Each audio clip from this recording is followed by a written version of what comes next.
Hello everyone, welcome back to the Harshi DSC classes. ఈరోజు మనం ఈ వీడియోలో వచ్చేసి సైకాలజీకి సంబంధించి ప్రాక్టీస్ బిట్స్ అయితే చూద్దామండి. చాలామంది వచ్చేసి ఇంగ్లీషు తెలుగులో ఆడుతున్నారు. సో దానికోసం వచ్చేసి ఈ వీడియో అయితే చేయడం జరుగుతుంది. సో మీకు డిఎస్సికి కానీ టెట్కి సంబంధించి ప్రతి ఒక్క వీడియోస్ కూడా డైలీగా మన ఛానల్లో అయితే అప్లోడ్ చేస్తూ ఉన్నాను. సో మీకు ఏమైనా ప్రాక్టీస్ టెస్ట్కి సంబంధించి బిట్స్ కావాలి అనుకుంటే మీరు టెక్స్ట్ బుక్ కానీ అవన్నీ చదువుకొని ప్రాక్టీస్ చేసుకోవడానికి ప్రతి ఒక్కటి కూడా మీకు టెక్స్ట్ బుక్ పాయింట్ ఆఫ్ వ్యూలో విధంగానే మీకు క్వశ్చన్లు అయితే ఇవ్వడం జరుగుతుందండి. ఆల్రెడీ టెక్స్ట్ బుక్ బేస్డ్కి సంబంధించి ప్రతి ఒక్క బిట్స్, అలాగే తెలుగుకి సంబంధించి గ్రామర్ అన్నీ అయితే ఎక్స్ప్లెయిన్ చేశాను. సో ప్రజెంట్ ఇప్పుడు మనకు ఎగ్జామ్ ఉంది కాబట్టి ప్రాక్టీస్ టెస్ట్లు మాత్రమే మనకు మన ఛానల్లో అయితే అప్లోడ్ చేయడం జరుగుతుంది. మీకు ఏవైనా సబ్జెక్టుకు సంబంధించి ప్రతి ఒక్కటి కావాలి అనుకుంటే మీరు ఒకసారి ప్లేలిస్ట్ చెక్ చేసుకోండి. మీకు టెక్స్ట్ బుక్ వైజ్ లెసన్స్ చెప్పాను, దానికి బ్యాక్ సైడ్ ఉండేటటువంటి ఫిల్ ఇన్ ద బ్లాంక్స్ కానీ ప్రతి ఒక్కటి కూడా ఎక్స్ప్లెయిన్ చేయడం జరిగింది. అవి ప్లేలిస్ట్లో అయితే చెక్ చేసుకోండి. నెక్స్ట్ ఈ సైకాలజీకి సంబంధించి మనం ఫస్ట్ క్వశ్చన్ అయితే చూద్దామండి. రక్షణ తంత్రాలు వ్యక్తి యొక్క డాష్ను కాపాడతాయి. ఇక్కడ వచ్చేసి ఆప్షన్స్ చూసుకున్నట్లయితే ఫస్ట్ కుంటనం, ఆప్షన్ 2 సంఘర్షణ, ఆప్షన్ 3 వ్యాకులత, ఆప్షన్ 4 మూర్తిమత్వము. సో మనకు రక్షణ తంత్రాలు అనేటివి వ్యక్తి యొక్క మూర్తిమత్వాన్ని కాపాడతాయండి. ఈ రక్షణ తంత్రాలు మనకు ఎలా ఉపయోగపడతాయంటే వ్యక్తి యొక్క మూర్తిమత్వాన్ని కాపాడతాయి. నెక్స్ట్ క్వశ్చన్, పూర్వ ముఠా దశ అని ఏ దశను పిలుస్తారు అనేసి ఇచ్చారండి. ఇక్కడ వచ్చేసి మనకు శైశవ దశ, పూర్వ బాల్య దశ, యవ్వనారంభ దశ, అలాగే ఉత్తర కౌమార దశ అని ఇవ్వడం జరిగింది. సో మనకు పూర్వ ముఠా దశ అని దేన్ని పిలుస్తారంటే పూర్వ బాల్య దశను పిలుస్తారండి. నెక్స్ట్ థర్డ్ క్వశ్చన్ అయితే చూద్దాము. మొదటి ప్రజ్ఞా పరీక్షను రూపొందించిన వారు ఎవరు? ఆప్షన్స్ ఫస్ట్ వచ్చేసి Alfred Binet, option 2 Terman, option 3 Merrill, option 4 Stern. So correct answer వచ్చేసి మొదటి ప్రజ్ఞా పరీక్షను రూపొందించిన వారు ఎవరు అంటే ఆల్ఫ్రెడ్ బినే. నెక్స్ట్ క్వశ్చన్, అనుభవము శిక్షణ ద్వారా ప్రవర్తనలో జరిగేటటువంటి మార్పును ఏమంటారు అనేసి ఇచ్చారు. ఆప్షన్ 1 వచ్చేసి ప్రేరణ, ఆప్షన్ 2 అభ్యాసనం, ఆప్షన్ 3 అధ్యయనం, ఆప్షన్ 4 అలవాట్లు. సో ఇక్కడ మన క్వశ్చన్లోనే ఉంది కదండి, అనుభవము అలాగే శిక్షణ ద్వారా ప్రవర్తనలో జరిగేది ఏంటిదండి? అభ్యాసనం. So option 2 is the right answer. Next question, వ్యక్తిగత నీతి సూత్రాలను పాటించే కోల్బర్గ్ సిద్ధాంతాల్లోని స్థాయి ఏది అనేసి ఇచ్చారు. మనకు కోల్బర్గ్ సిద్ధాంతంలో వచ్చేసి 4 స్థాయిలు అయితే ఉన్నాయి కదా. సో అవి వచ్చేసి పూర్వ సాంప్రదాయ స్థాయి, సాంప్రదాయ స్థాయి, ఉత్తర సాంప్రదాయ స్థాయి, వ్యక్తిగత సాంప్రదాయ స్థాయి అనేసి ఇవ్వడం జరిగింది. దీంట్లో వచ్చేసి మనకు మళ్ళీ దశలు అయితే ఉన్నాయండి. కాబట్టి దీనికి సంబంధించి మనకు కంపల్సరీగా అయితే క్వశ్చన్ ఇస్తారండి. డిఎస్సిలో చూసుకున్నట్లయితే డిఎస్సిలో కూడా మనకు సైకాలజీకి సంబంధించి 8 మార్క్స్ అంటే మనకు 16 క్వశ్చన్స్ అయితే ఇవ్వడం జరుగుతుందండి. డిఎస్సిలో కూడా సైకాలజీ ఉంటుందా అనేసి అడుగుతున్నారు. డిఎస్సిలో కూడా సైకాలజీ ఉంది. దాంట్లో వచ్చేసి మనకు 8 మార్క్స్కి సైకాలజీ ఉంటుంది. 8 మార్క్స్ అంటే ఏంటండి? 16 క్వశ్చన్లు అనేటివి ఇస్తారు. అంటే మనకు హాఫ్ మార్క్ అండి, ఒక్కొక్క క్వశ్చన్కి హాఫ్ మార్క్ కాబట్టి 16 క్వశ్చన్స్ అయితే ఇవ్వడం జరుగుతుంది. సో ఈ టాపిక్ కూడా వెరీ వెరీ ఇంపార్టెంట్ అండి. కోల్బర్గ్ సిద్ధాంతాలు కంపల్సరీగా అయితే నేర్చుకోండి.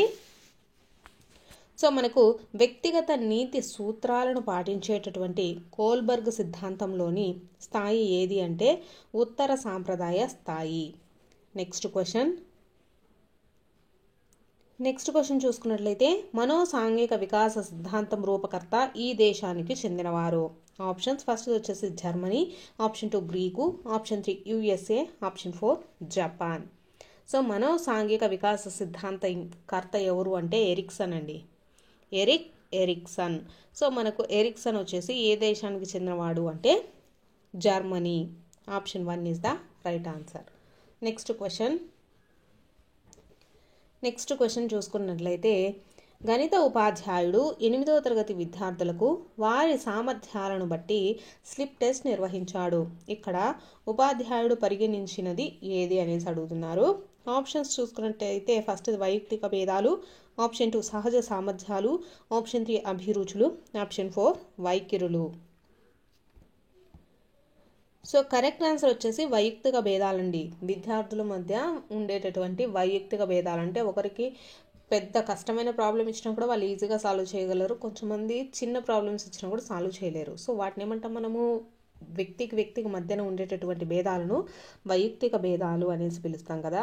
సో ఆ వైయక్తిక భేదాలను బట్టి అతడైతే వాళ్ళకు స్లిప్ టెస్ట్ నిర్వహించడం జరిగింది. So option 1 is the right answer. Next question, కావాలని మర్చిపోవటాన్ని ఇలా అంటారు. ఆప్షన్స్ వచ్చేసి అవరోధము, ఆప్షన్ 2 స్మృతి క్షయము, ఆప్షన్ 3 దమనము, ఆప్షన్ 4 స్మృతి నాశనము అనేసి ఇచ్చారండి. సో కరెక్ట్ ఆన్సర్ వచ్చేసి దమనము అండి.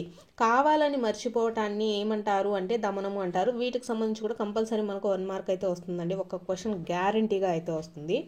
కావాలని మర్చిపోవటాన్ని ఏమంటాము, దమనము అంటాము. అవరోధము అంటే ఏంటంటే మనకు ఏదైనా యాక్సిడెంట్ వల్ల కానీ మర్చిపోతూ ఉంటారు కదా, దాన్ని అవరోధం అంటారండి. ఇక్కడ స్మృతి క్షయము అంటే మనకు వచ్చేసి ఇప్పుడు ఏదైనా ఒక అంశాన్ని చూసినప్పుడు అది రేపటికి కొంచెం గుర్తుంటుంది, తర్వాత 10 days 15 days అయ్యేసరికి అది మనకు దాని ఫుల్ డీటెయిల్స్ అనేది మనం మర్చిపోతూ ఉంటాం కదా దానికి సంబంధించి, దాన్ని స్మృతి క్షయము అంటారండి. స్మృతి నాశనం అంటే అసలు మనకు అది జనరల్గా ఊరికే జస్ట్ అలా వెళ్ళేటప్పుడు చూసుంటాము, ఇంకా తర్వాత దాని గురించి అసలు గుర్తుండదు అనమాట, దాన్ని వచ్చేసి స్మృతి నాశనం అనేసి అంటామండి. సో ఇక్కడ మనకు క్వశ్చన్ చూసుకున్నట్లయితే కావాలని మర్చిపోవటాన్ని ఏమని పిలుస్తారు అంటే దమనము అనేసి పిలుస్తారండి. నెక్స్ట్ క్వశ్చన్,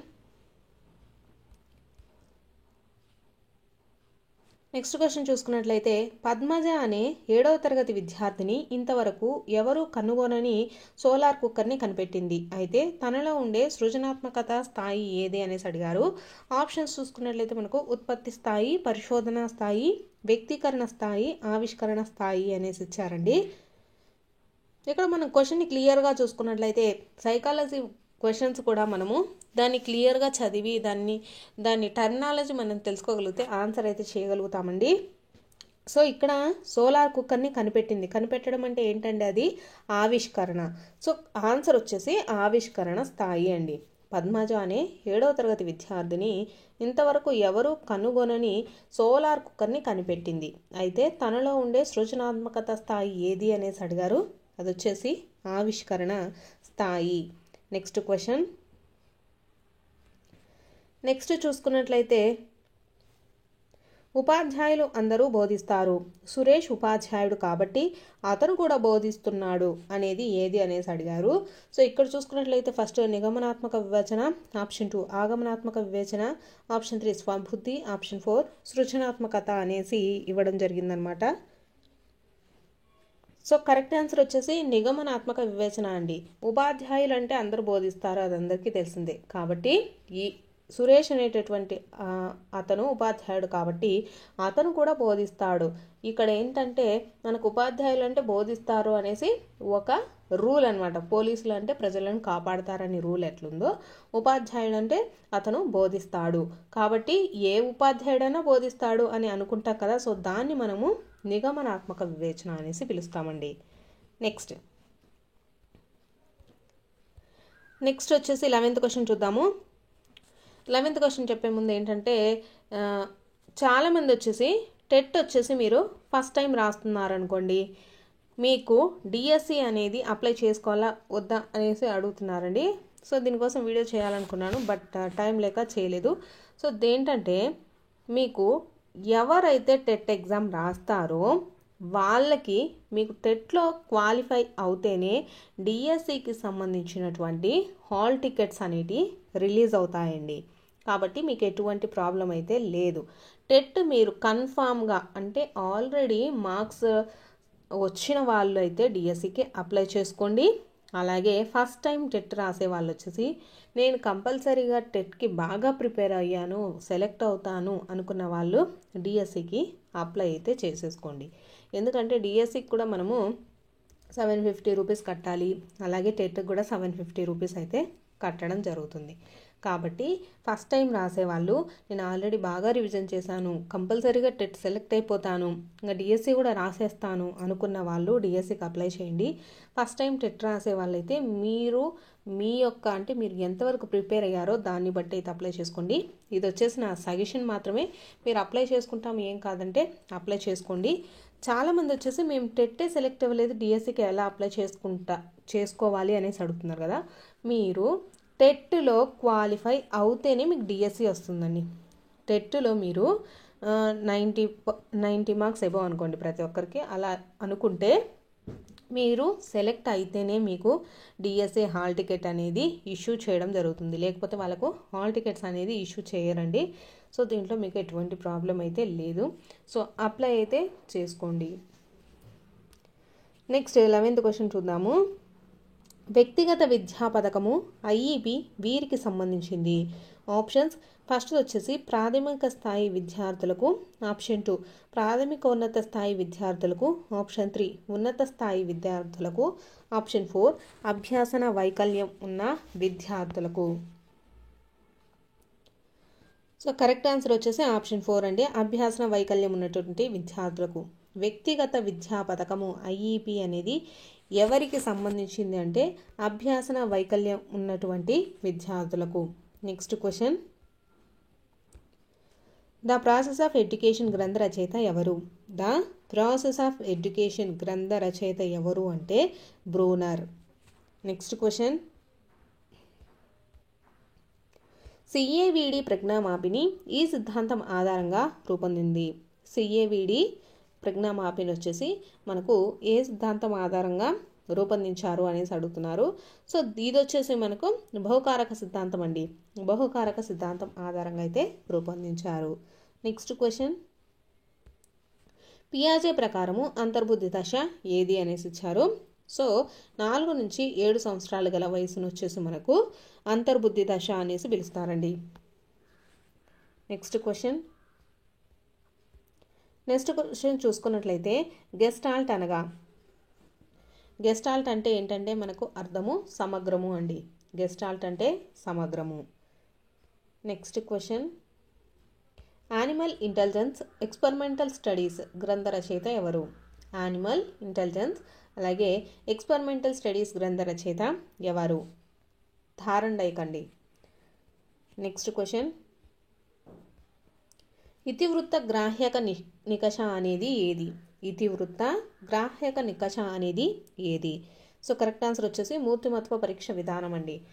ఇతివృత్త గ్రాహ్యక నికష అనేది ఏది అంటే మూర్తిమత్వ పరీక్ష సాధనము. నెక్స్ట్ క్వశ్చన్, సగటు ప్రజ్ఞావంతుని యొక్క ప్రజ్ఞాలబ్ధి విలువ ఎంత అనేసి ఇచ్చారు. మనకు సగటు ప్రజ్ఞావంతుని చూసుకున్నట్లయితే అతని యొక్క ప్రజ్ఞాలబ్ధి వచ్చేసి మనకు 90 నుంచి 109 వరకు ఉంటుందండి. సగటు ప్రజ్ఞావంతుని యొక్క ప్రజ్ఞాలబ్ధి వచ్చేసి మనకు 90 నుంచి 109. నెక్స్ట్ క్వశ్చన్, ఈ క్రింది పద్ధతిలో స్మృతి అనేది ఎక్కువగా ఉంటుంది. మనకు స్మృతికి సంబంధించి కూడా కంపల్సరీ అయితే క్వశ్చన్ అయితే వస్తుందండి. సో ఇక్కడ మనం స్మృతి పద్ధతులు అయితే చూద్దాము. తార్కిక స్మృతి, క్రియాత్మక స్మృతి, భట్టి స్మృతి అలాగే దీర్ఘకాలిక స్మృతి అనేసి ఇవ్వడం జరిగిందనమాట. సో కరెక్ట్ ఆన్సర్ వచ్చేసి బట్టి స్మృతి అండి. ఈ స్మృతిలో స్మృతి తక్కువగా ఉంటుంది. బట్టి స్మృతి అంటే మనము ఏదైనా ఒక విషయాన్ని బట్టి కొట్టామనుకోండి, ఈ రోజు రేపు ఉంటుంది కానీ మిగతా రోజుల్లో ఉండదు. కాబట్టి బట్టి స్మృతి అనేది మనకు తక్కువ కాలం అనేది గుర్తుంటుంది. నెక్స్ట్ క్వశ్చన్ వచ్చేసి, ఒక స్థితిలో జరిగిన అభ్యాసనం పూర్తిగా కానీ పాక్షికంగా కానీ ఇతర స్థితులకు అనుప్రయుక్తం కావడమే అభ్యాసన బదలాయింపు అని నిర్వచించిన వారు ఎవరు? సో కరెక్ట్ ఆన్సర్ వచ్చేసి గ్యారెట్ అండి. ఒక స్థితిలో జరిగిన అభ్యాసనం వచ్చేసి పూర్తిగా కానీ పాక్షికంగా కానీ ఇతర స్థితులకు అనుప్రయుక్తం కావడమే అభ్యాసన బదలాయింపు అని నిర్వచించిన వారు ఎవరు అంటే Garrett. Next question, BF Skinner ప్రయోగము దీనికి చెందినది. బిఎఫ్ స్కిన్నర్ ఉన్నారు కదా, సో అతను చేసినటువంటి ప్రయోగము దేనికి సంబంధించింది అంటే కార్యసాధక నిబంధన సిద్ధాంతం అండి. బిఎఫ్ స్కిన్నర్ ప్రయోగము దేనికి సంబంధించింది అంటే కార్యసాధక నిబంధన సిద్ధాంతము. నెక్స్ట్ క్వశ్చన్, ఉపాధ్యాయుని ముఖ్యమైన వృత్తిపరమైన లక్షణం ఏది? ఉపాధ్యాయుని యొక్క ముఖ్యమైన వృత్తిపరమైన లక్షణం ఏది? సో కరెక్ట్ ఆన్సర్ వచ్చేసి మనకు విషయ పరిజ్ఞానం అండి. ఉపాధ్యాయుని ముఖ్యమైన వృత్తిపరమైన లక్షణం ఏది అంటే విషయ పరిజ్ఞానము. నెక్స్ట్ క్వశ్చన్, కిండర్ గార్డెన్ విద్యా విధానం ప్రవేశపెట్టింది ఎవరు? సో కరెక్ట్ ఆన్సర్ వచ్చేసి ప్రోబెల్ అండి. మనకు కిండర్ గార్డెన్ విద్యా విధానాన్ని ప్రవేశపెట్టిన వ్యక్తి ఎవరు అంటే ప్రోబెల్. నెక్స్ట్ క్వశ్చన్, వ్యక్తి చరిత్ర అధ్యయన పద్ధతిని ఇలా కూడా పిలుస్తారు. వ్యక్తి చరిత్ర అధ్యయన పద్ధతిని ఇలా కూడా పిలుస్తారు అనేసి ఇవ్వడం జరిగింది. సో దీన్ని చూసుకున్నట్లయితే మనకు చికిత్సా పద్ధతి అనేసి పిలుస్తారండి. వ్యక్తి చరిత్ర అధ్యయన పద్ధతిని ఏమని పిలుస్తారంటే చికిత్సా పద్ధతి అంటే క్లినికల్ మెథడ్ అనేసి పిలుస్తారు. నెక్స్ట్ క్వశ్చన్ వచ్చేసి ప్రకల్పన పద్ధతి యొక్క లక్షణం కానిది ఏది అనేసి ఇచ్చారండి. సో ఆప్షన్స్ చూసుకున్నట్లయితే మనకు విద్యార్థులు పూర్తిగా కృత్యంలో పాల్గొంటారు. ఆప్షన్ 2 ప్రకల్పన కృత్యాలు నిజ జీవిత అనుభవాలతో సంబంధాన్ని కలిగి ఉంటాయి. ఆప్షన్ 3 తదుపరి అభ్యాసనాన్ని నిరుత్సాహపరుస్తుంది. ప్రకల్పనను నిర్వహించడంలో విద్యార్థులకు స్వేచ్ఛ ఉంటుంది అనేసి ఇచ్చారండి. సో దీని యొక్క ప్రకల్పన పద్ధతి అంటే ఏంటండి? ప్రాజెక్ట్ మెథడ్ అండి. ప్రాజెక్ట్ మెథడ్లో మనకు ఉండేటటువంటి లక్షణం కానిది ఏది అంటే తదుపరి అభ్యాసనాన్ని నిరుత్సాహపరుస్తుంది అనేది మనకు లక్షణం కాదండి. సో ప్రాజెక్టు పద్ధతి యొక్క లక్షణం ఏంటి? విద్యార్థులు వచ్చేసి పూర్తిగా కృత్యంలో పాల్గొంటారు. అలాగే ప్రకల్పన కృత్యాలు వచ్చేసి నిజ జీవిత అనుభవాలతో సంబంధాన్ని కలిగి ఉంటాయి. నెక్స్ట్ ప్రకల్పనను నిర్వహించడంలో వచ్చేసి అంటే ప్రాజెక్ట్ని వాళ్ళు చేసేటప్పుడు వాళ్ళకు తగినటువంటి స్వేచ్ఛ అనేది ఇవ్వడం జరుగుతుందన్నమాట. So option 3 is the right answer అండి. నెక్స్ట్ క్వశ్చన్ చూసుకుందాము. ఎలిమెంటరీ సెకండరీ స్థాయిలో అభ్యాసకులందరికీ ఒక విశాల ప్రాతిపదికలో సాధారణ విద్యను అందించాలని ప్రతిపాదించినది ఏది? ఎలిమెంటరీ సెకండరీ స్థాయిలలోని అభ్యాసకులందరికీ ఒక విశాల ప్రాతిపదికలో సాధారణ విద్యను అందించాలని ప్రతిపాదించినది ఏది అనేసి ఇచ్చారండి. సో ఇది వచ్చేసి మనకు నేషనల్ కరికులం ఫ్రేమ్వర్క్, జాతీయ పాఠ్య ప్రణాళిక చట్టము. నెక్స్ట్ క్వశ్చన్ చూసుకున్నట్లయితే పుస్కో యాక్ట్ వీరి కొరకు చేయబడినది అనేసి ఇచ్చారు.